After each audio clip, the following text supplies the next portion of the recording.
There's a word Luke uses in verse 44 that we almost always read past by that. He says the believers were together. And it sounds at first like a simple geography statement. They were just together. But it carries more weight than that. This is the language of unity, of coherence, of people pulled into a single gravitational field that they cannot go in separate ways. And then Luke shows us that unity looked like, how that unity looked like when it moved from feeling into action. Open hands, shared tables, glad hearts, and daily rhythm of life so woven together that the line between mine and ours had quietly, organically, almost invisibly begun to dissolve. That is what it looks like when the gospel takes a hold of a community.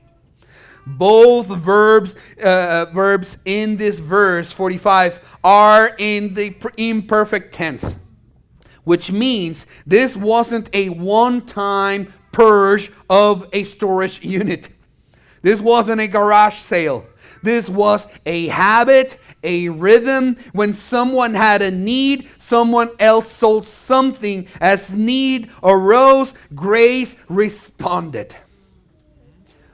Now, I want us to be careful here, because this text has been misread in both directions.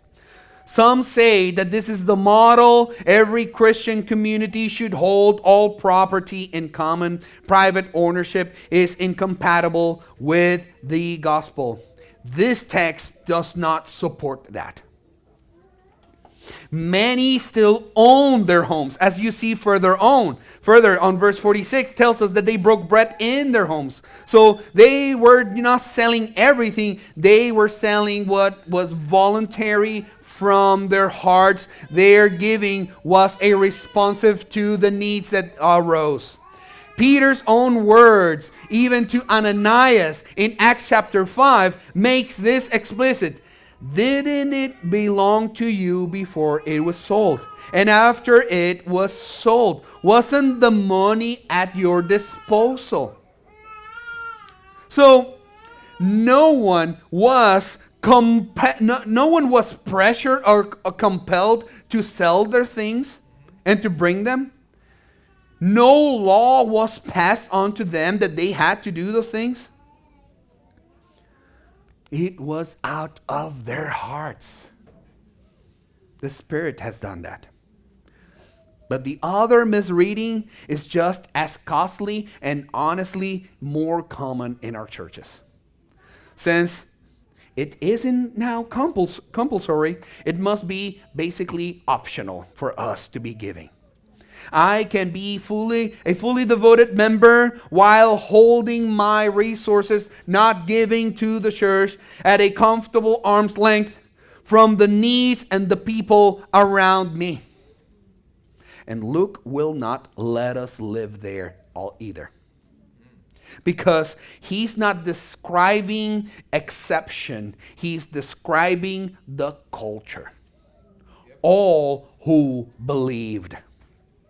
This is the connection that changes everything. The Jerusalem believers didn't give because they were required to. They gave because they had received.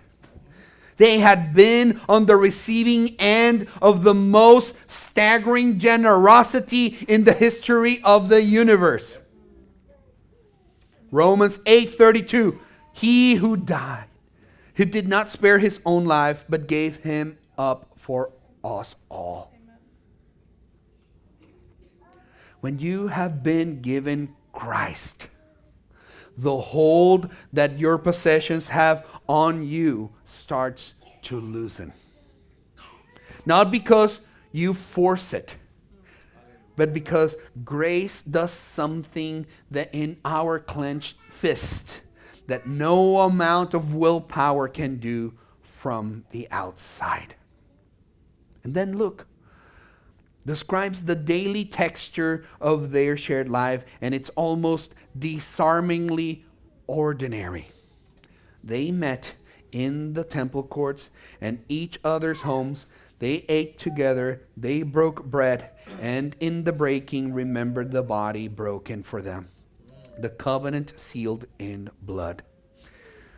The word Luke uses for the emotional register of all this, it is exaltation. It is a kind of joy so full it spills out of you. Alongside it, sincerity of heart, wholeness, not the strained cheerfulness of people performing community. It is the genuine, uncomplicated gladness of people who have nothing to prove and nothing to protect. The remarkable thing about Acts 2 is not that these believers were spiritually elite. It is that the gospel had cut through all of that. They had been seen, fully seen, by a holy God who knew every hidden thing about them and still being loved anyway. When you know that you've been loved like that, oh, church, that exhausting work of impression management, oh, it loses its grip on you. We don't need to pretend. We don't need to be concerned how we look, because we've been met by the sovereign God who has saved us. He has seen our deepest darkness, and He has also forgiven that through His Son. Most of us believe in a community. If you hear many of the people, what they are seeking in a church is a community, a fellowship.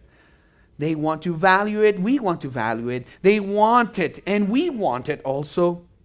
But there is a difference, a real felt, sometimes painful difference between belonging to a community and being open to one. The Jerusalem church, for all its beauty, it should be for us a mirror. What it reflects back is not a standard for us to achieve, but a question to answer for us honestly. Do I look like them? Perhaps your time is the thing that you are guarding so tightly.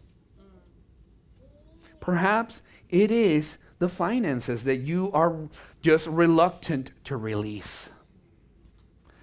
Perhaps it is the boundaries that you create, that you've drawn around your church involvement, that keep true community at distance.